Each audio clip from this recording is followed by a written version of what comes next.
One problem that we saw was people being unrealistic with the amount that they can borrow.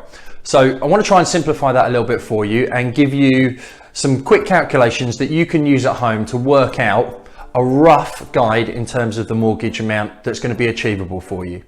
So if you're a sole trader, take your net profit and multiply that on a calculator, or if you're good at maths in your head, by 4.5. So if you're earning £50,000 a year, times that by 4.5 is going to equal 225,000. Now that is by no means set in stone. That is only an example.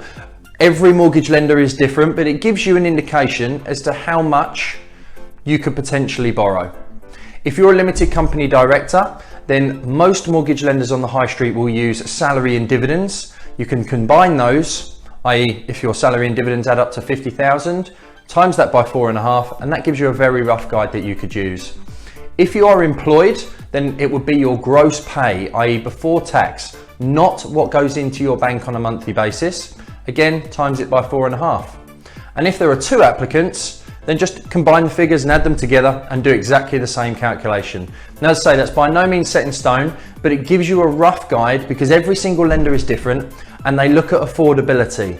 So they will assess how much you have coming into your bank and how much you have going out on everything that you currently have on your bank statements, whether it be loans, credit cards, bills, and that all gets considered into the amount that you can borrow. So that's just purely an example that you can use. Just get in touch either via the Facebook page or alternatively you can submit an inquiry on the website. Thanks very much indeed.